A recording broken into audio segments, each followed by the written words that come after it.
ہر قسم کی حمد و ثنا،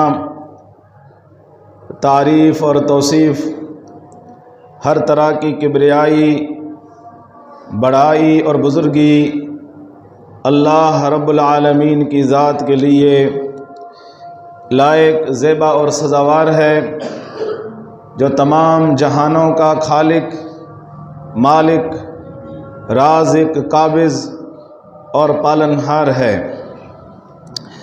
بعدہ ان گنت اور لا تعداد درود و سلام نازل ہو عموماً اللہ کے تمام برگزیدہ انبیاء اور رسل پر، بالخصوص میرے اور آپ کے پیارے نبی، نبیوں کے امام، خاتم النبیین، امام الہدا، امام الاتقیاء، حبیب کبریا، جناب محمد الرسول اللہ صلی اللہ علیہ وسلم کی ذات مبارکہ پر۔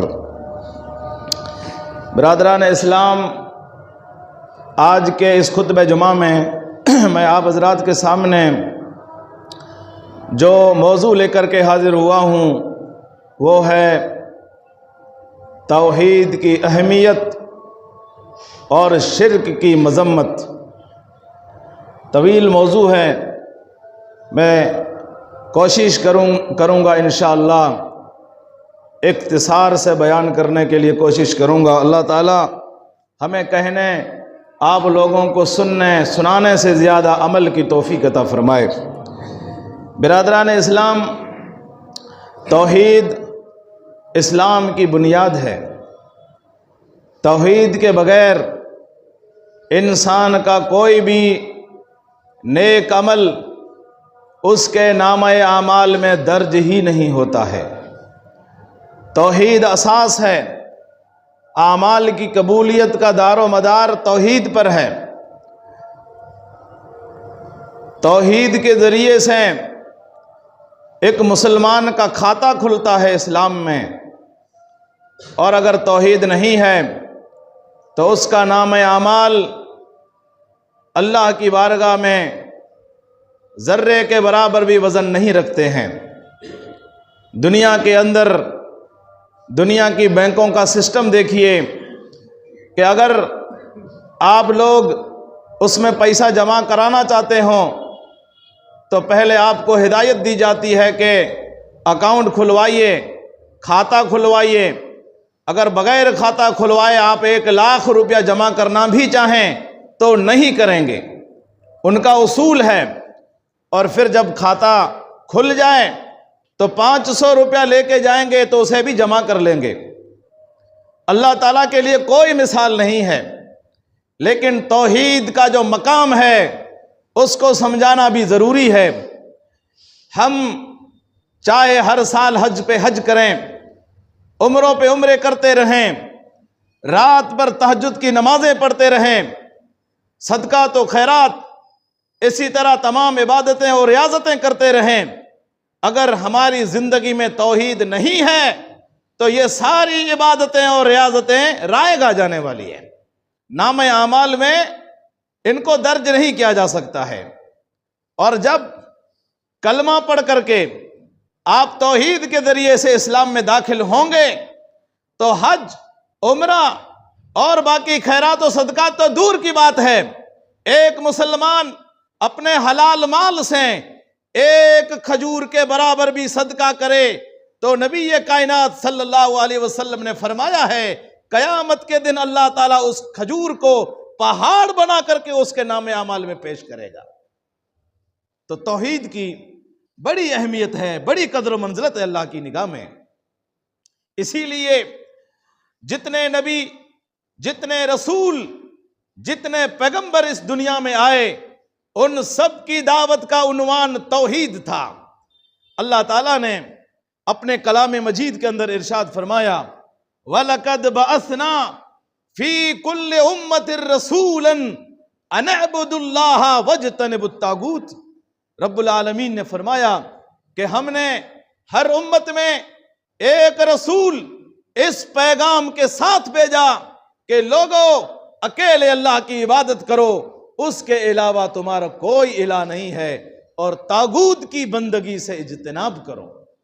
ہر نبی نے اپنی اپنی امتوں کو انہی الفاظ میں دعوت دی، یا قوم اعبدوا اللہ ما لکم من الہ غیرہ، کیا اے لوگو اللہ اکیلے کی عبادت کرو، اس کے علاوہ تمہارا کوئی معبود برحق نہیں ہے۔ جتنے نبی جتنے رسول آئے ان سب کی دعوت کا یہ پیغام تھا، یہ عنوان تھا۔ تو میرے بھائیوں، آئیے جس توحید کی اہمیت کے بارے میں ہم سن رہے ہیں، پہلے ہم معلوم کریں کہ توحید کہتے کس کو ہیں۔ بہت سے لوگوں کو تو پتہ ہی نہیں ہے کہ توحید ہے کیا، توحید کہتے کس کو ہیں۔ بہت ساری قسمیں بیان کی گئی، بہت ساری تعریفیں بیان کی گئی ہیں۔ میں آپ حضرات کے سامنے وہ تعریف بیان کرنا چاہتا ہوں جو محمد بن عبد الوہاب نے کی ہے، اور انہوں نے کہا التوحید هو افراد اللہ بالعبادہ، کہ توحید نام ہے اکیلے اللہ کی عبادت کا۔ اس کی 3 قسمیں ہیں، توحید ربوبیت، توحید الوہیت، توحید اسماء اور صفات، 3 قسمیں ہیں۔ ربوبیت کا مطلب کیا ہے؟ پھر اس ربوبیت کی بھی 3 قسمیں ہیں۔ پہلی قسم اللہ کا خالق ہونا، خالق اس معنی میں کہ کائنات کی ہر شے کا خالق اللہ ہے، اس کے علاوہ کوئی ذرے کے برابر کا بھی خالق نہیں ہے، سب اللہ نے پیدا کیا ہے۔ اور دوسری معنی اور دوسری قسم ہے توحید ربوبیت کی، وہ ہے اس کا مالک ہونا۔ دنیا میں جتنی بھی چیزیں ہیں، جتنی بھی تخلیقات ہیں، ان سب کا مالک کون ہے؟ عرش والا ہے۔ اس کے علاوہ کوئی کھجور کی گھٹلی پر لگے ہوئے چھلکے کا بھی مالک نہیں ہے۔ یہ توحید الوہیت ربوبیت کا مطلب ہے۔ اور توحید ربوبیت تیسری قسم یہ ہے کہ کائنات میں اسی کی تدبیر ہے، وہی تدبیر کرتا ہے۔ کائنات میں جو تبدیلیاں واقع ہوتی ہیں، حکومتوں کی تبدیل ہو، موسموں کی تبدیل ہو، بیماری سے شفا میں تبدیلی ہو، زلزلوں کی شکل میں ہو، اللہ کے علاوہ کوئی تدبیر نہیں کرتا ہے، اور کسی کو پتہ بھی نہیں ہے کہ کب کون سی تبدیلی رونما ہونے والی ہے۔ یہ اللہ تعالیٰ کے علاوہ کوئی نہیں جانتا ہے۔ تو یہ ہوئی توحید ربوبیت۔ اس کے بعد توحید الوہیت، یہ توحید کی دوسری قسم ہے توحید الوہیت، اللہ کو اکیلا الہ ماننا، عبادت کے لائق ماننا، اس کے علاوہ سارے معبودان باطلہ کا انکار کرنا، اس چیز کا نام ہے توحید الوہیت۔ اور میرے بھائیوں، رہی بات توحید ربوبیت کی، تو توحید ربوبیت کا اقرار تو مکے کے مشرک بھی کرتے تھے۔ ان سے پوچھا جاتا کہ آسمان کو کس نے پیدا کیا، وہ کہتے اللہ نے پیدا کیا۔ ان سے پوچھا جاتا زمین کو کس نے پیدا کیا، وہ کہتے اللہ نے پیدا کیا۔ انہیں پوچھا جاتا کائنات میں تصرف کس کا چلتا ہے، وہ کہتے اللہ کا چلتا ہے۔ یہ آسمان، یہ زمین، یہ تصرفات کائنات، اس کو چھوڑیے۔ ان سے کہا جاتا تمہاری آنکھ، کان، دل، دماغ، جسم کے اعضاء، اس پہ تصرف کس کا چلتا ہے، وہ کہتے اللہ۔ پھر گڑبڑ کہاں تھی میرے بھائیوں؟ گڑبڑ الوہیت میں کرتے تھے، ربوبیت میں نہیں کرتے تھے۔ وہ اللہ کو رب مانتے تھے، گڑبڑ کہاں کرتے تھے؟ توحید الوہیت میں۔ اور الوہیت میں بھی اس حد تک میرے بھائیوں ہمارے موجودہ مسلمانوں کی بھی طرح نہیں۔ الوہیت میں بھی وہ شرک کرتے تھے تو اس حد تک کرتے تھے، وہ یوں نہیں کہتے تھے کہ ہم ان کو الہ مانتے ہیں، ہم ان کو معبود مانتے ہیں، ہم ان کو سجدہ کرتے ہیں کیونکہ انہوں نے ہمیں پیدا کیا، اس معنی میں نہیں کرتے تھے۔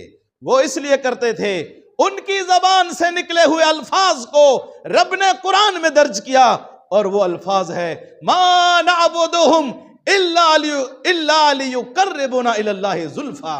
ہم تو ان کی عبادت اس لیے کرتے ہیں کہ یہ ہمیں اللہ کے مقرب بنا دیں گے، ان کے ذریعے سے اللہ کا ہمیں تقرب حاصل ہو جائے گا۔ ایسا نہیں کہتے تھے کہ انہوں نے ہمیں پیدا کیا اس لیے ہم عبادت کر رہے ہیں، اللہ کے تقرب کے لیے ان کی سفارش طلب کرتے تھے۔ اللہ نے ایک اور مقام پہ فرمایا ہؤلاء شفعاؤنا عند اللہ، وہ کہتے تھے ہم ان کو اللہ کے اپنے اور اللہ کے درمیان ان کو سفارشی مانتے ہیں، ہماری سنتا نہیں ان کی ٹالتا نہیں والی بات تھی۔ لیکن افسوس ہے آج کے گئے گزرے مسلمانوں پر کہ ان کا عقیدہ کس قدر بگڑ چکا ہے۔ آج ہم اپنی آنکھوں سے انٹرنیٹ کے ذریعے سے دیکھتے ہیں مزارات پر اللہ کو چھوڑ کر غیر اللہ کے سامنے سجدے کیے جاتے ہیں، ان سے مرادیں مانگی جاتی ہے، ان سے اولادیں مانگی جا رہی ہے۔ جو اللہ کے تصرفات تھے وہ قبروں میں مدفون بزرگوں کو دے رکھے ہیں۔ آج کے مسلمانوں نے قبروں کا آج طواف کیا جا رہا ہے، سالانہ عرس اور میلے اور ٹھیلے لگائے جاتے ہیں۔ آج کے مسلمان اور مکے کے مشرکوں کے شرک میں زمین و آسمان کا فرق تھا۔ میرے بھائیوں، ہو جس میں عبادت کا دھوکہ، مخلوق کی وہ تعظیم نہ کر، جو خاص خدا کا حصہ ہے بندوں میں اسے تقسیم نہ کر۔ اور آج ہم نے جو اللہ کے تصرف تھے، اللہ کے حقوق تھے، اختیارات تھے، آج ہم نے قبروں میں مدفون بزرگوں کو دے دیے۔ تو یہ آج ہماری حالت ہے۔ اس کے باوجود ہم مسلمان ہیں، اس کے باوجود ہم توحید والے ہیں۔ کرے گر بت کی پوجا تو کافر، جو ٹھہرائے بیٹا خدا کا تو کافر، کواکب میں مانے کرشمہ تو کافر، مگر مومنوں پر ہے کشادہ راہیں، پرستش کریں شوق سے جس کی چاہیں، نبی کو جو چاہیں خدا کر دکھائیں، اماموں کا رتبہ نبی سے بڑھائیں، نہ توحید میں کچھ خلل اس سے آئے، نہ اسلام بگڑے نہ ایمان جائے۔ آج ہماری حالت یہ ہے، جبکہ یہ اتنا بڑا جرم ہے، اتنا بڑا گناہ ہے کہ اللہ تعالیٰ اس پر اتنا غضبناک ہوتا ہے کہ اس کے علاوہ کسی گناہ پر اتنا غضبناک نہیں ہوتا ہے۔ اللہ تعالیٰ نے شرک کی بڑی مذمت بیان فرمائی ہے۔ میرے بھائیوں، آپ اندازہ لگائیے گا کہ اللہ تعالیٰ شرک کو کتنا ناپسند کرتا ہے۔ رب العالمین نے اپنے کلام مجید کے اندر ارشاد فرمایا واللہ لا يحب الظالمین، اللہ تعالیٰ ظالموں کو پسند نہیں کرتا ہے۔ یہ ظالمین اور ظالم اور ظلم پر آپ ذرا دھیان دینا میرے بھائیوں۔ رب العالمین نے کیا فرمایا؟ واللہ لا يحب الظالمین، اللہ تعالیٰ ظالموں کو پسند نہیں کرتا۔ الا لعنت اللہ علی الظالمین، ایک اور مقام پہ اللہ نے فرمایا کہ خبردار ظالموں پر اللہ کی لعنت ہے۔ ایک اور مقام پہ فرمایا والظالمین اعد لهم عذابا علیما، ظالموں کے لیے دردناک عذاب ہے۔ یہ ظالم، یہ ظلم ہے کیا؟ میرے بھائیوں، ظلم کئی طرح کے ہوتے ہیں، لیکن اللہ کی نگاہ میں سب سے بڑا ظلم کون سا ہے؟ رب العالمین نے فرمایا ان الشرک لظلم عظیم، شرک سب سے بڑا ظلم ہے۔ شرک اللہ کے اختیارات پر ڈاکہ زنی ہے۔ رب العالمین اس کو کبھی پسند نہیں کرتا، بلکہ اگر بغیر توبہ کیے ہوئے کوئی مسلمان مر گیا، شرک کر کے مر گیا، تو رب العالمین نے ایک حتمی فیصلہ کر دیا ہے کہ میں ایسے آدمی کو کبھی بھی معاف نہیں کروں گا۔ اللہ نے فرمایا ان اللہ لا یغفر ان یشرک بہ ویغفر ما دون ذلک لمن یشاء، اللہ تعالیٰ نے فرمایا کہ اللہ تعالیٰ مشرک کو کبھی معاف نہیں کرے گا، شرک کو کبھی معاف نہیں کرے گا، اس کے علاوہ جس کو چاہے گا معاف کر دے گا۔ اب میرے بھائیوں، یہ حتمی فیصلہ آپ نے سنا کہ مشرک کو اللہ تعالیٰ کبھی معاف نہیں کرے گا، یہ اللہ کا ایک حتمی فیصلہ ہے۔ اب ہم ذرا اللہ کی رحمتوں اور اس کی وسعتوں کا اندازہ لگائیں کہ وہ کتنا بڑا رحیم اور کریم ہے۔ رب العالمین نے سورہ اعراف کے اندر ارشاد فرمایا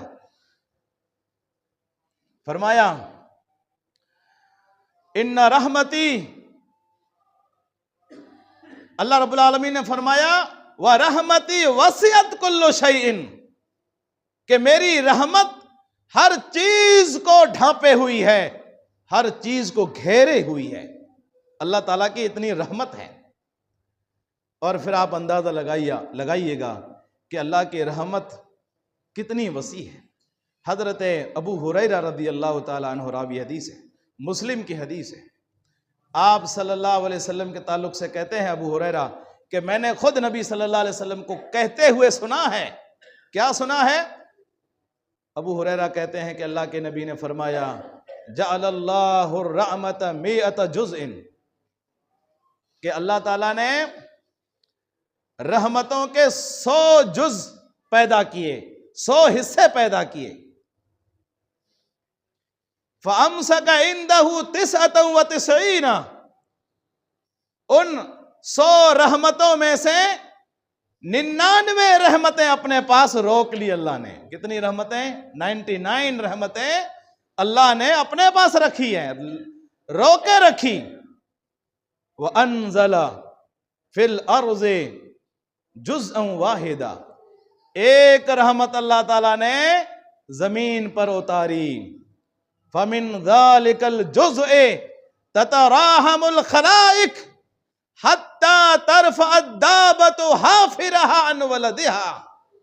آپ صلی اللہ علیہ وسلم نے فرمایا کہ یہ ایک رحمت جو اللہ نے زمین پہ نازل کی، اس ایک رحمت کی وجہ سے مخلوقات آپس میں ایک دوسرے پر رحم کھاتی ہیں،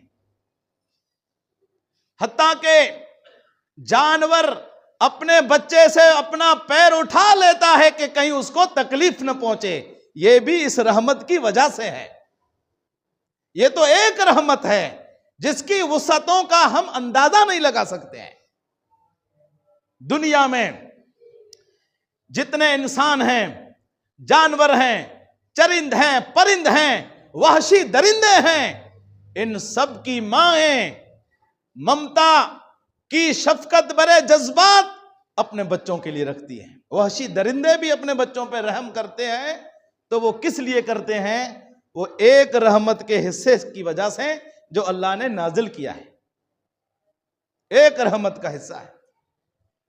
اور پھر حدیث میں یہ بھی آیا ہے کہ وہ 99 رحمتیں اللہ تعالیٰ نے اپنے پاس کیوں رکھی ہیں؟ لے یوم القیامہ، اللہ تعالیٰ نے قیامت والے دن کے لیے رکھی ہیں تاکہ ان کے ذریعے سے وہ اپنے بندوں پر رحم کرے۔ وہ 99 اس لیے رکھی ہے۔ اور یہ تو ایک رحمت کا آپ نے اندازہ لگایا، جب یہ 99 اور یہ ایک ٹوٹل 100 ہو جائیں گی قیامت والے دن، پھر اللہ کی رحمت کی کس طرح برکھا برسے گی میرے بھائیوں، ہم اندازہ نہیں لگا سکتے ہیں۔ لیکن وائے بدبختی ان مشرکوں پر کہ رب العالمین 100 رحمتیں ملا کر کے بھی ان کو محروم رکھے گا، نہیں حاصل نہیں کر سکتے ہیں۔ 100 رحمتیں، کیا مقام ہوگا، کیا منظر ہوگا۔ کروڑوں کی تعداد میں سیاکاروں اور گنہگاروں کو اللہ تعالیٰ ان رحمتوں کی وجہ سے معاف کرے گا، لیکن جو شرک کیا جس نے اور توبہ کیے بغیر مر گیا تو ان رحمتوں میں سے ایک ذرے کے برابر بھی اسے حصہ نہیں ملے گا۔ جبکہ نبی کائنات صلی اللہ علیہ وسلم نے فرمایا ہے لما خلق اللہ الخلق کتب فی کتاب فہو عندہ فوق العرش ان رحمتی تغلب غضبی۔ آپ صلی اللہ علیہ وسلم نے فرمایا کہ جب اللہ تعالیٰ نے مخلوقات کو پیدا کیا تو اس نے اپنے پاس جو کتاب ہے جو عرش پر رکھی ہوئی ہے، اس کتاب میں اللہ تعالیٰ نے کیا لکھا؟ ان رحمتی تغلب غضبی، میری رحمت میرے غضب پر حاوی ہے، میری رحمت میرے غضب پر حاوی ہے۔ یعنی اللہ تعالیٰ ان رحمتوں کی وجہ سے اپنے غصے کو کنٹرول کرے گا۔ لیکن اتنی بڑی رحمتوں کے باوجود مشرک کو ایک حصہ بھی نہیں ملے گا، کیونکہ اللہ تعالیٰ نے اس کے بارے میں حتمی فیصلہ کر لیا ہے ان اللہ لا یغفر ان یشرک وَيَغْفِرُ مَا دُونَ ذَلِكَ لِمَن يَشَاءُ، اللہ تعالیٰ مشرک کو کبھی بھی معاف نہیں کرے گا، اس کے علاوہ جس کو چاہے گا معاف کر دے گا۔ نبی کائنات صلی اللہ علیہ وسلم کو اللہ تعالیٰ نے رحمت للعالمین بنا کر بھیجا اس دنیا میں، سب کے لیے۔ وَمَا أَرْسَلْنَاكَ إِلَّا رَحْمَةً لِلْعَالَمِينَ، اے نبی ہم نے آپ کو پورے عالمین کے لیے رحمت بنا کر کے بھیجا ہے۔ ہاں لیکن میرے بھائیوں، مشرکوں کے بارے میں اللہ نے فرمایا، اپنے نبی سے کہا مَا كَانَ لِنَبِيٍّ وَالَّذِينَ آمَنُوا أَن يَسْتَغْفِرُوا لِلْمُشْرِكِينَ وَلَوْ كَانُوا أُولِي قُرْبَىٰ، کہ اے نبی صلی اللہ علیہ وسلم آپ کے لیے اور مومنوں کے لیے یہ جائز نہیں ہے کہ وہ مشرکوں کے لیے استغفار طلب کریں، چاہے ان کے رشتہ دار ہی کیوں نہ ہوں، قریبی رشتہ دار ہی کیوں نہ ہوں۔ اگر بغیر توبہ کے مر گئے شرک کی حالت میں، تو نبی کو بھی اللہ نے منع کر دیا کہ آپ بھی دعا مت کیجئے، مومنوں کو بھی اللہ نے معاف کر دیا۔ لیکن افسوس ہے آج کے مسلمانوں پر، جا کر کے